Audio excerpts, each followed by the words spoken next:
বাংলাদেশের মানুষের গণতান্ত্রিক অধিকার কেড়ে নেওয়া হচ্ছে, ভেতরে বন্দুক যুদ্ধ হচ্ছে। রোহিঙ্গা ইস্যু নিয়ে আসার একটি মাত্র কারণ যে 6 বছর হয়ে গেল রোহিঙ্গা ইস্যু এখন আমাদের জন্য একটা বড় সমস্যা হয়ে দাঁড়িয়েছে।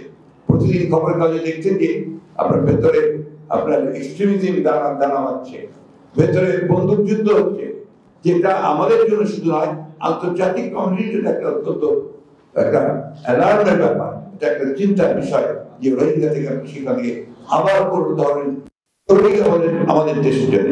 And I would also like to call upon the international communities that they should give more priority to this issue.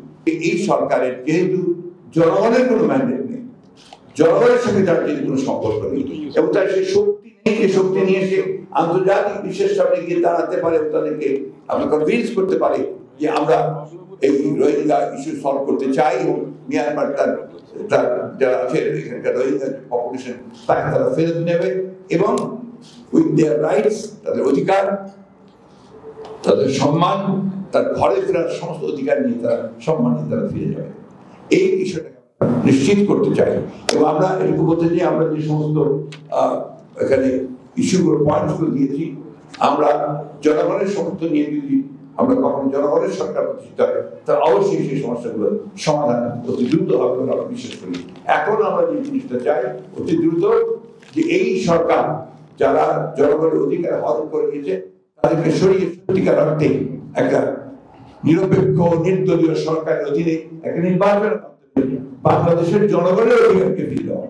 When the Rohingyas have lost their rights to go back to the country with their identities, with their honor and dignity, but here in Bangladesh itself, the people of this country are being deprived of the rights to vote, to go to the polling center and select their own representatives.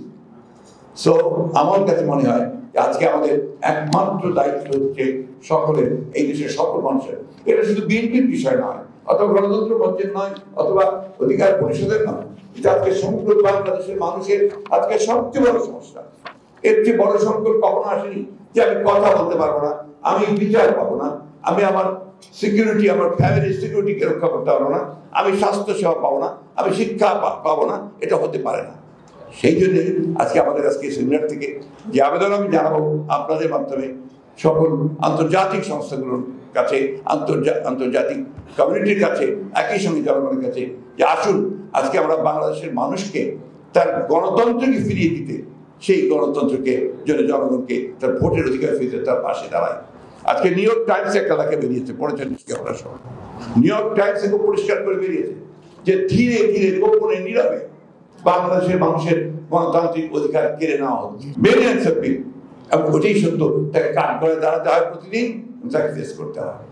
আজকে এই অবস্থা থেকে আমাদের বেরিয়ে আসতে হবে, ওইখান থেকে বেরিয়ে আসার কোনো বিকল্প নেই।